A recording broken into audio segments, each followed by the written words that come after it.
Hello student. तो आज हम लोग यूनिट सेल के बारे में पढ़ेंगे और क्रिस्टल लैटिस क्या होता है वो देखेंगे।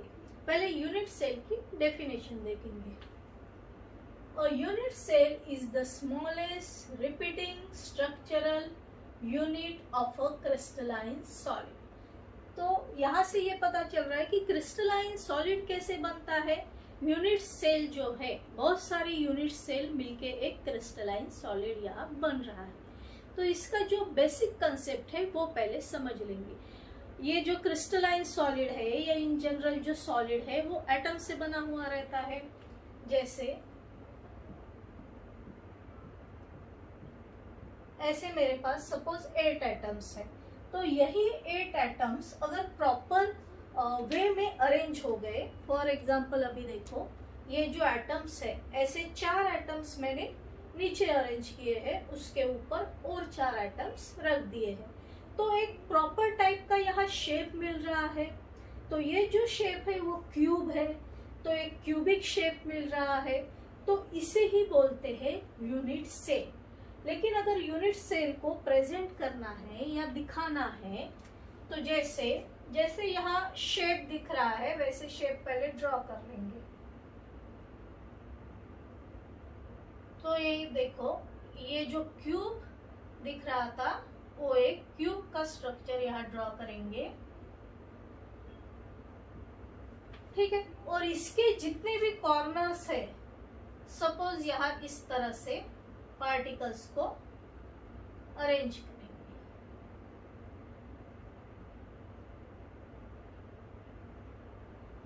किसी भी सॉलिड में देखो दो पार्टिकल्स हमेशा एक दूसरे को अटैच ही रहेंगे, ठीक है।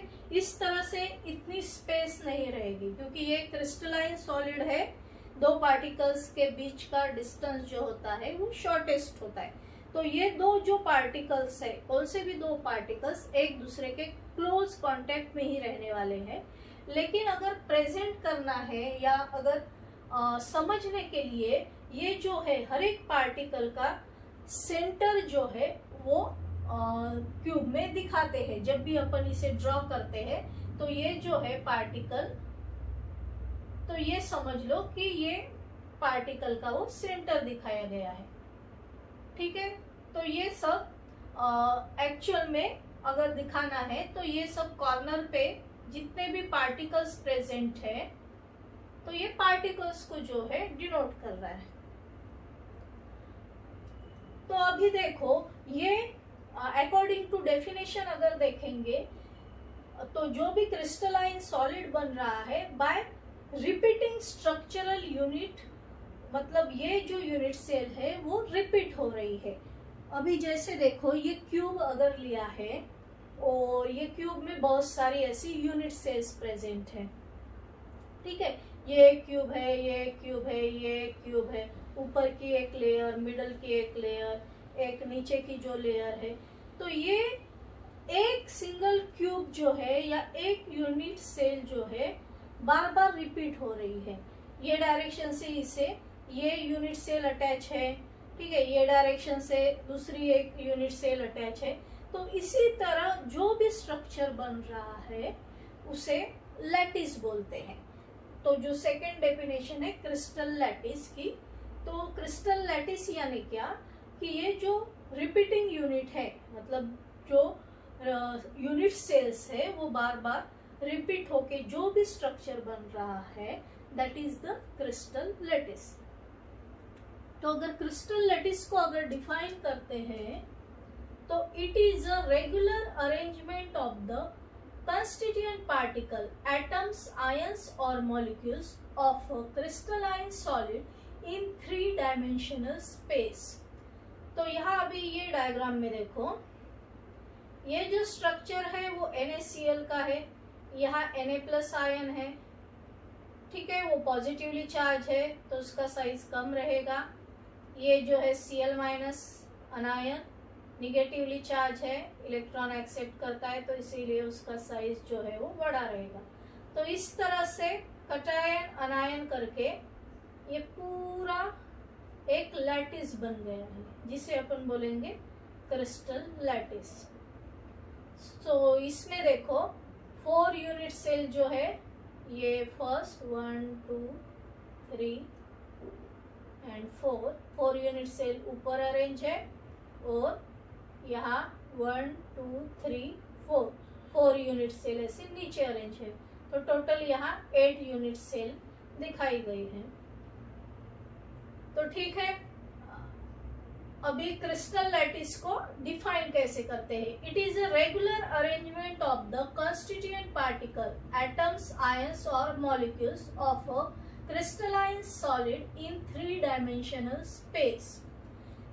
तो ये जो है स्ट्रक्चर है, जैसे मैंने बताया था कि यहाँ यूनिट सेल जो है वो रिपीट हो रही है, तो ये इंक्रीज होते जाएगी। हर एक डायरेक्शन से यूनिट सेल जो है एक दूसरे को अटैच हो रही है, और इस तरह से वो पर्टिकुलर क्रिस्टलाइन सॉलिड बनता है।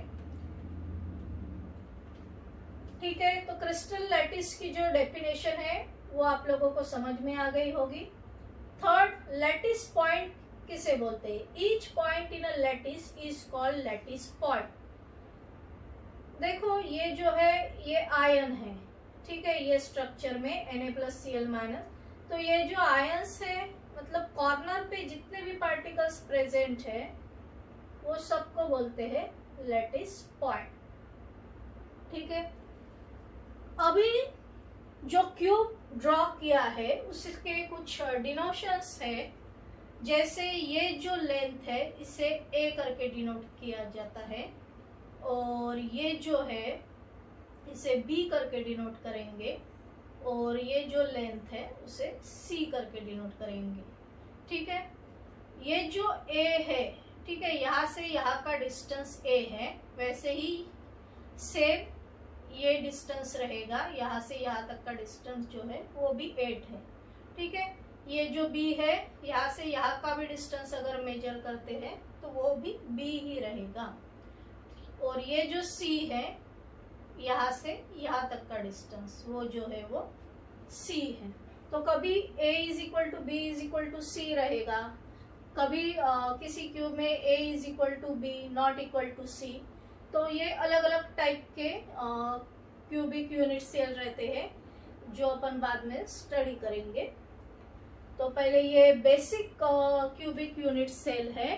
तो मोस्ट ऑफ द सब्सटेंसेस में cubic type of unit cell ज्यादा से ज्यादा प्रेजेंट रहती है।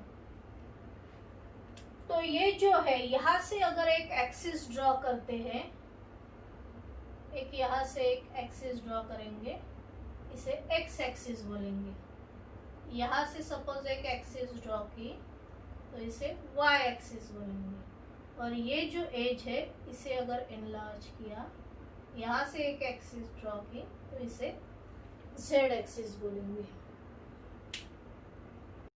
जैसे अभी देखो स्टूडेंट, यहाँ टोटल 8 एटम्स प्रेजेंट है। ठीक है, तो ये सिंपल क्यूबिक यूनिट सेल में ऐसे हर एक कॉर्नर पे ऐसे एक एक पार्टिकल दिख रहा है, तो टोटल 8 पार्टिकल, इसे सिंपल क्यूबिक यूनिट सेल बोलेंगे। और ये जो सिंपल क्यूबिक यूनिट सेल है, सपोज ये जो 8 एटम्स है, तो इसके अंदर मतलब ये यूनिट सेल के बॉडी के अंदर अगर मैंने एक एटम को प्लेस कर दिया, ठीक है, अंदर एक एटम को अगर प्लेस कर दिया तो जो भी यूनिट सेल मिलेगी उसे बोलते हैं body centred cubic unit cell. यहाँ से समझ लो, यहाँ ऐसे 8 एटम्स है और अंदर यहाँ ये एक एटम को अगर रख दिया, ठीक है, मतलब बॉडी के अंदर अगर एक एटम प्रेजेंट है तो उसे बोलते हैं body centred cubic unit cell. Third type of cell जो है फेस सेंटर्ड क्यूबिक यूनिट, इसका भी स्ट्रक्चर ऑब्जर्व करो। जैसे ये मेरे पास जो मॉडल है वो face centred cubic unit cell का है। ठीक है, यहाँ जो है हर एक फेस पे आप लोगों को एक एटम मिलेगा। ये फेस पे एक, ये फेस पे एक एटम, ये फेस पे एक एटम। टोटल कितने फेसेस होते हैं क्यूब के? 6 फेसेस। ठीक है, एक ऊपर और एक नीचे भी, तो टोटल 6 फेसेस के ऊपर एक एक एटम को प्लेस किया गया। तो जो भी यूनिट सेल मिलेगी उसे क्या बोलेंगे हम, face centred cubic unit cell. ठीक है, वो इस तरह से रहती है एटम्स की अरेंजमेंट। और अगर शेप देखते हैं तो ये क्यूब रहेगा, लेकिन हर एक फेस के ऊपर एक एक एटम यहाँ प्लेस किया गया है। ठीक है, अभी जो है simple cubic unit cell, body centred cubic unit cell, face centred cubic unit cell, हर एक यूनिट सेल में कितने एटम्स प्रेजेंट होते हैं। ठीक है, यहाँ ऐसे लगेगा कि ये यूनिट सेल में 8 एटम्स प्रेजेंट है, लेकिन 8 एटम्स प्रेजेंट नहीं होते हैं। ठीक है, तो वो कैलकुलेट करके मैं आप लोगों को बताऊंगी कि किस तरह से 8 एटम्स नहीं प्रेजेंट होते हैं, only 1 atom is present in simple cubic unit cell. तो उसके लिए पहले अपन को कुछ बेसिक कंसेप्ट जो है वो क्लियर करने पड़ेंगे। सपोज देखो, जैसे मेरे पास अगर ये एक स्फीयर है, ठीक है, एक स्फीयर था, उसे मैंने कट कर दिया, ऐसे हॉरिजॉन्टली कट किया, ऐसे वर्टिकली कट किया, और हर एक इसका जो स्मॉल पार्ट है, जैसे मैं यहाँ से ये निकाला तो उसका मुझे ऐसे शेप मिलेगा, इसका या इसका। तो टोटल 8 इक्वल पार्ट्स में मैं एक स्फीयर को कट कर सकती हूँ। ठीक है, तो ये जो स्मॉल पार्ट है इसे क्या बोलेंगे, 1/8 पार्ट ऑफ द स्फीयर। ठीक है, ये जो पार्ट है ये 1/8 पार्ट है। तो अभी ये जो कंसेप्ट है, सपोज एक मॉडल मैं आप लोगों को दिखा रही हूँ यहाँ, ये जो है सपोज एक सॉलिड है। ठीक है, solid number of unit cell से बना हुआ रहता है, तो ये सब जो है यहाँ सब यूनिट सेल यहाँ प्रेजेंट है। ठीक है, यहाँ कॉर्नर पे, हर एक कॉर्नर पे एक एक एटम प्रेजेंट है, जितने भी कॉर्नर से, लेकिन एक ही एटम को मैंने ऐसे एनलार्ज करके या बड़ा करके दिखाया है। ठीक है, ये जो येलो कलर का जो स्फीयर है वो, तो जैसे मैंने 8 पार्ट्स में एक स्फीयर को डिवाइड किया था, वैसे ही यहाँ इमेजिन करो कि हर एक यूनिट सेल में, ठीक है, ये जो स्फीयर है वो कितने यूनिट सेल को अपना शेयर दे रहा है या अपना 1/8 पार्ट दे रहा है, वो ऑब्जर्व करो। अभी ये जो एक स्फीयर है, ठीक है, इसके नीचे 4 यूनिट सेल है। ये जो एक स्फीयर है, ये यूनिट सेल में अपना 1/8 पार्ट दे रहा है, ये यूनिट सेल में 2 हो गए, ये तीसरी यूनिट सेल, ये चौथी यूनिट सेल। तो इतना जो पार्ट है उसका वो 1/8 पार्ट। ठीक है, नीचे की यूनिट सेल को वो अपना 1/8 पार्ट दे रहा है, और ऊपर की जो यूनिट सेल है, जैसे ये एक यूनिट सेल है, ये एक यूनिट सेल है, उसके पीछे ये एक यूनिट सेल, इसके पीछे ये एक यूनिट सेल, तो ये चारों भी यूनिट सेल को भी वो अपना 1/8 पार्ट दे रहा है। ठीक है, means one sphere is shared by 8 unit cells। तो एक यूनिट सेल में स्फीयर का कितना पार्ट आ रहा है, ओनली 1/8 पार्ट आ रहा है, पूरा का पूरा एक एटम नहीं आ रहा है। समझ रहे हैं? तो इसको by the way of calculation अभी समझने की कोशिश करेंगे। पहले अभी देखो, सपोज जो है simple cubic unit cell, simple cubic unit cell. ठीक है, ये सेल में अभी देखो, सपोज 8 कॉर्नर एटम्स। ठीक है, अभी तो ये इसे एटम्स करके बोलेंगे, लेकिन ये एटम्स का ओनली 1/8 पार्ट ही आ रहा है। तो 1/8 एटम पर यूनिट सेल। ठीक है, 1/8 एटम पर यूनिट सेल। तो दैट इज इक्वल टू क्या होगा, 8 इंटू 1/8 इक्वल टू 1 मिलेगा, यानी only 1 atom is present in simple cubic unit cell। Second जो है body centred cubic unit cell, या अगर मैं लिखती हूँ body centred cubic unit cell. इसमें क्या हो रहा है, इसमें भी कॉर्नर्स पे जो है 8 पार्टिकल्स यहाँ प्रेजेंट है या 8 पार्टिकल्स यहाँ दिख रहे हैं, लेकिन बॉडी के अंदर भी एक एटम प्रेजेंट है। तो पहले कॉर्नर्स पे जो एटम्स प्रेजेंट है, जैसे 8 कॉर्नर एटम्स जो है उनका ओनली 1/8 पार्ट ही लेना है। 1/8 एटम पर यूनिट सेल, हर एक सेल को वो अपना 1/8 पार्ट ही दे रहा है। तो कितना होगा, 8 इंटू 1/8 इक्वल टू यहाँ 1 एटम। ठीक है, लेकिन बॉडी के अंदर भी एक पार्टिकल प्रेजेंट है या एक एटम प्रेजेंट है, और वो एटम मतलब होल एटम प्रेजेंट है, पूरी तरह से वो बॉडी के अंदर प्रेजेंट है, तो उसका 1/8 पार्ट नहीं ले सकते। तो जो बॉडी के अंदर ये जो है ये 1 एटम है, प्लस जो बॉडी के अंदर एटम प्रेजेंट है वो दूसरा एटम, टोटल कितना हो गया, 2 atoms. So 2 atoms are present in body centred cubic unit cell. Third जो सेल है, ठीक है, थर्ड जो सेल है face centred cubic unit, face centred cubic unit cell. ठीक है, तो ये जो face centred cubic unit cell है, इस पे भी कॉर्नर्स पे जो है टोटल 8 एटम्स प्रेजेंट है, तो उसी तरह से 8 कॉर्नर एटम्स। ठीक है, लेकिन वो एटम्स का ओनली 1/8 पार्ट ही आ रहा है, 1/8 एटम पर यूनिट सेल। ठीक है, एक यूनिट सेल में 1/8 पार्ट आ रहा है, लेकिन टोटल 8 कॉर्नर्स है, तो क्या मिलेगा, 8 इंटू 1/8 इक्वल टू 1 एटम। ठीक है, ये 1 एटम हो गया। लेकिन अभी फेस को ऑब्जर्व करो, टोटल फेस कितने हैं, टोटल फेस 6 है।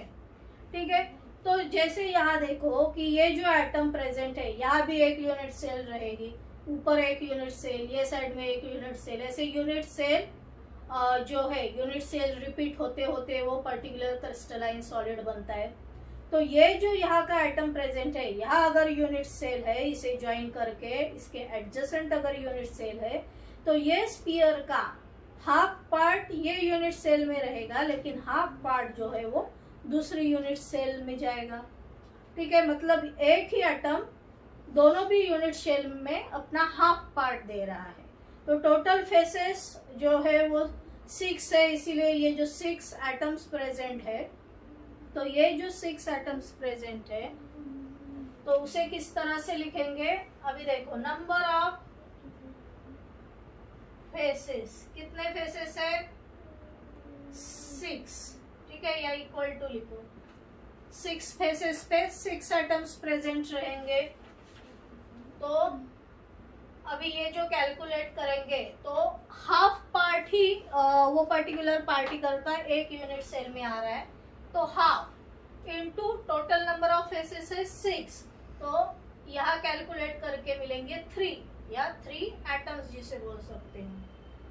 ठीक है, तो face centre cubic unit cell में कितने एटम्स प्रेजेंट रहेंगे, ये एक है 1 एटम जो पहले मिला था, प्लस ये 3 atoms equal to total 4 atoms.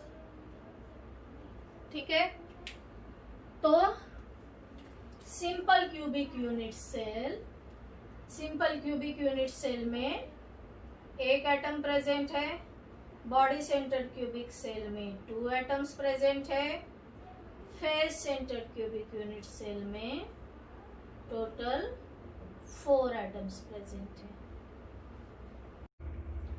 तो अब हम different type of unit cell देखेंगे। जैसे क्यूबिक यूनिट सेल ऑलरेडी देखी है, सिंपल और प्रिमिटिव। ठीक है, या एक बार फिर से नीचे देख लो, ये जो सिंपल क्यूबिक यूनिट सेल है उसमें A is equal to B is equal to C, ये जो एज लेंथ है A is equal to B is equal to C, और ये जो एंगल है alpha is equal to beta is equal to gamma is equal to 90 degree centigrade. तो यहाँ angle alpha दिखाया गया है, यहाँ से एंगल बीटा और यहाँ एंगल गैमा। ठीक है, ये तीनों भी 90 डिग्री सेंटीग्रेड के रहेंगे। और इसका जो एग्जाम्पल है वो पोलोनियम है। तो ऑलरेडी सिंपल क्यूबिक के बारे में भी देखा है, सेकंड जो यूनिट सेल है बॉडी सेंटर्ड के बारे में भी देखा है, और ये थर्ड वन जो है फेस सेंटर्ड के बारे में भी अपन ने देखा है। तो टोटल जो है 14 टाइप्स ऑफ यूनिट सेल जो है वो डिफरेंट क्रिस्टलाइन सॉलिड में पाई जाती है। तो ये जो ब्रवाइस था, ब्रवाइस नाम का ये फ्रेंच मैथमेटिशियन था, तो उसने बताया कि 14 types of unit cell different crystalline solid में हो सकते हैं। तो ये जो फर्स्ट यहाँ से देखा, ठीक है, 90 डिग्री का एंगल, उसका example polonium. Second cubic body centred, already देखा है। बॉडी सेंटर्ड मीन्स बॉडी के अंदर एक एटम जहाँ प्रेजेंट रहता है। इसी तरह से क्यूबिक ही शेप रहेगा और एज लेंथ जो है A is equal to B is equal to C रहेगा। एंगल जो है alpha is equal to beta is equal to gamma 90 degree centigrade. उसके एग्जाम्पल आयरन या Fe, Rb, Na, टाइटेनियम, इतने उसके एग्जाम्पल है।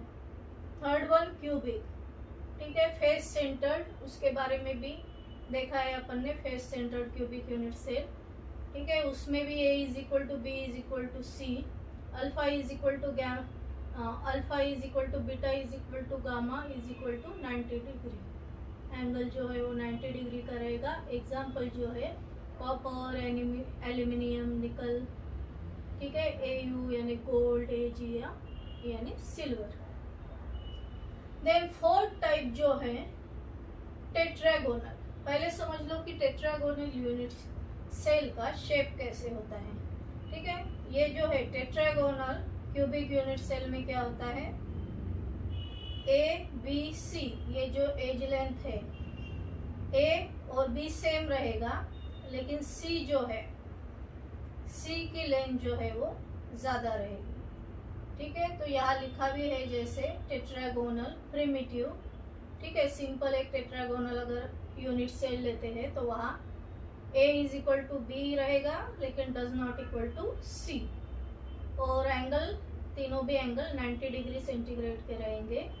और इसका एग्जाम्पल जो है वो SnO2 जो है स्टेनलेस ऑक्साइड, वो उसका एग्जाम्पल रहेगा। तो ये जो है पहले ये 3 क्यूबिक यूनिट सेल जो है पहले देख लेते हैं। जैसे ये जो है, अगर क्यूब की बात करते हैं, क्यूबिक यूनिट सेल की अगर बात करते हैं, तो आप लोगों के आंखों के सामने इस तरह की यूनिट सेल आनी चाहिए। ठीक है, ये है क्यूबिक यूनिट सेल। सेकंड जो यूनिट सेल है, जैसे ये है टेट्रागोनल। टेट्रागोनल का क्या है, A is equal to B, does not equal to C. ठीक है, तो इसका डिफरेंट ऑब्जेक्ट मैं दिखा रही हूँ आप लोगों को, उससे आप लोगों को एक आइडिया आ जाएगी। इसमें देखो, अभी ये जो है A और B सेम है, लेकिन ये जो C है, ठीक है, ये जो C है उसकी लेंथ ज्यादा है, तो ये क्या हो गया, टेट्रागोनल। ये जो है टेट्रागोनल। टेट्रागोनल के भी टाइप्स है, जैसे टेट्रागोनल में बॉडी सेंटर्ड यूनिट सेल भी रहेगा, उसमें A is equal to B, does not equal to C, same यही, alpha is equal to beta is equal to gamma is equal to 90 degree. इसका जो एग्जाम्पल है TiO2 और CaSO4। Then next जो है, ठीक है, ऑर्थोरोम्बिक। ऑर्थोरोम्बिक में भी ऑर्थोरोम्बिक प्रिमिटिव है, जिसमें does not equal to B, does not equal to C, alpha is equal to beta is equal to gamma is equal to 90 degree. Example है rhombic sulphur.